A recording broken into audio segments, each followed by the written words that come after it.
Sa gitna ng flood control scandal, isa na namang video ang lumutang sa tila ugnayan ni Senador Joel Villanueva at controversial District Engineer Henry Alcantara. Mr. President, ginahasa po ng flood control program ng gobyerno ang aming lalawigan sa Bulacan. The past 3 years, bakit ako nanggagalaite? 3 taon ko na po itong sinasabi, itong mga kalokohan sa flood control program. Nakapanlulumo, nakakagalit at nakakakulok ng dugo, Mr. President. Hindi ko kayang sabihin na malademonyong proyekto. Kinuwento ni Engineer Alcantara ang pangungulit sa kanya ni Senador Joel Villanueva para sa kakailanganing budget upang maayos ang tulay at maitayo ang view deck sa tabi nito. Pag po kinakausap ko, Sen, magkano pa kulang natin dyan? Kasi talaga po kinukulit siya.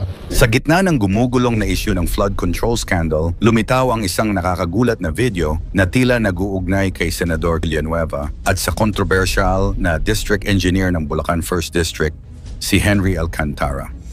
Ang video ay isang throwback mula sa inaugurasyon ng Bambang Bridge sa Bocaue, Bulacan, kung saan isinabay din ang pagpapasinaya ng bagong pagoda view deck. Sa talumpating iyon, ikinuwento ni Alcantara kung paano umano siya kinukulit ni Senador Villanueva upang makuha ang kinakailangang pondo para maisaayos ang tulay at maitayo ang view deck. Pag po kinakausap ako ni Senador, ano ba yon? Magkano pa kulang natin dyan? Kasi talaga pong kinukulit siya, wika ni Alcantara sa kanyang talumpati. Anyway, eto na po tayo ngayon. Isang matatag na proyekto na inilaan ng ating butihing senador at ang kanyang pamilya. Ayon sa ulat ng Philippine News Agency, umabot sa 68.84 million ang kabuuang pondo para sa nasabing proyekto na sinimulan pa noong 2019. Ang kontraktor na nagtayo nito ay ang Top Notch Construction, isang kumpanyang pinangalanan mismo ni Pangulong Bongbong Marcos na umano'y kabilang sa mga nakakuha ng pinakamalalaking kontrata para sa mga flood control projects. Dahil sa paglutang ng video, muling nadawit si Senador Villanueva sa usapin ng maanomalyang flood control projects sa Bulacan. Subalit marinya itong itinanggi. Naglabi po ba ako sa inyo ng kahit na ano o kahit isang flood control project, contractor, etc. in my public service career? Meron po ba na nilapit? Meron po ba na nagsabi ako sa inyo, ito dapat ang gawin at ako'y eksperto? Pwede niyo po bang sabihin lang, just for the record? Tanong niya sa isang pagdinig. Sinagot naman ito ng opisyal na kinu-question. Well, for the record, Your Honor, I don't recall anything that came from you to propose any flood control project. Gayunpaman, hindi pa rito natatapos ang kontrobersya. Ayon kay Senador J.V. Ejercito, hihilingin niyang masubpena ang mga dating opisyal ng DPWH Bulacan 1st District Office para sa susunod na pagdinig. Itong dapat imbestigahan itong mga particular districts, mukhang masyado na sila naging sakit. I receive information na papasok sila 10 a.m., 2 p.m., alisa na at magkakasino na sabay-sabay, di ba? So, tsaka yung lifestyle nila iba na. Dapat yan ang imbestigahan. Dagdag pa ni Senator Panfilo Lacson, hindi lamang mga district engineers ang dapat silipin, kundi pati ang ilang senador na maaaring nakinabang sa mga infrastructure project ng pamahalaan. Nagbigay siya ng rekomendasyon sa Malacanang hinggil sa pagpapalawig ng isumbong sa Pangulo website.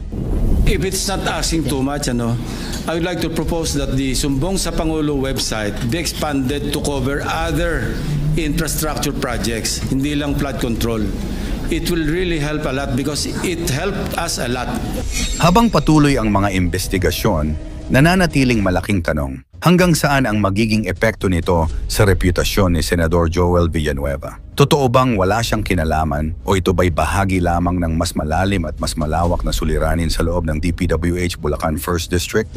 Ang proyektong Bambang Bridge at Pagoda View Deck ay sinimulan taong 2019 at natapos bago pumutok ang malawakang usapin sa flood control.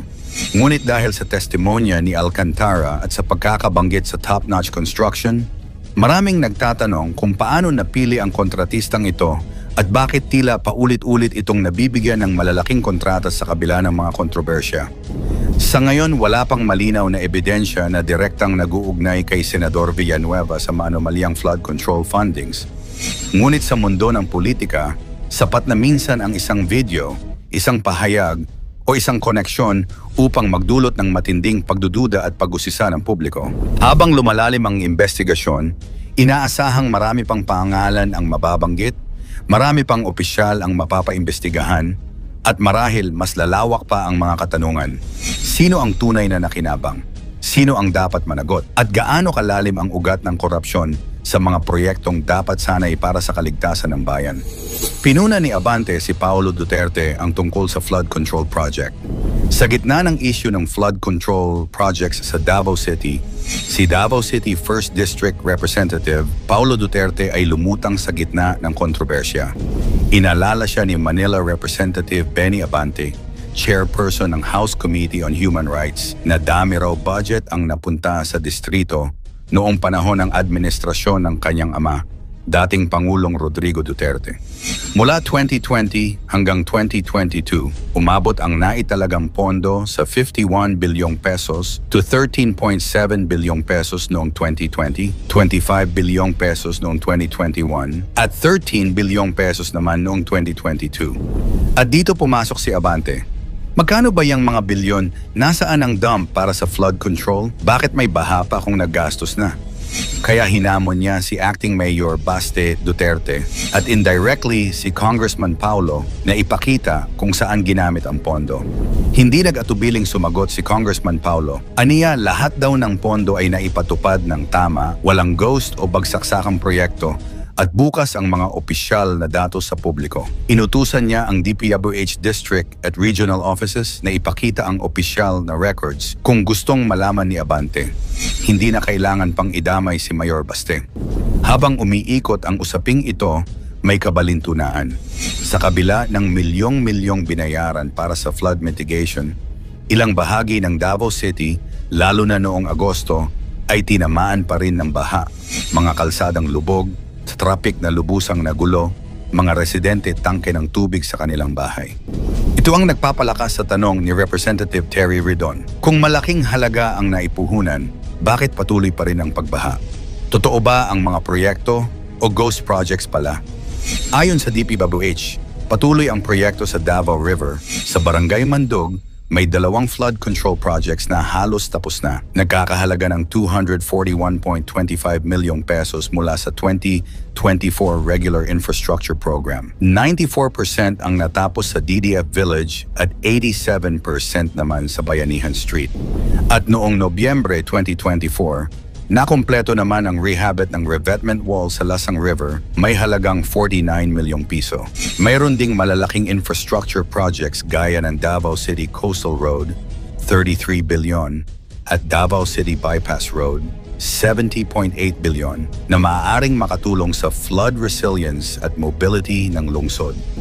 Ang mga susunod na pagdinig ng Senate Blue Ribbon Committee ang magiging susi upang malaman kung ang mga proyektong tulad ng Bambang Bridge at Pagoda View Deck ay bunga ng tunay na malasakit o isa lamang bahagi ng mas malaking kwento ng paglustay ng pondo. Ang tanong, makakakita na ba tayo ng hustisya? O muli na namang malulubog ang katotohanan sa baha ng mga kasinungalingan ng mga korap na politiko? At ano ang masasabi mo sa mga politiko na nag-aagawan ng pwesto tuwing eleksyon? Ikomento mo naman ito sa ibaba. Paki-like ang ating video, i-share mo na rin sa iba. Maraming salamat at God bless.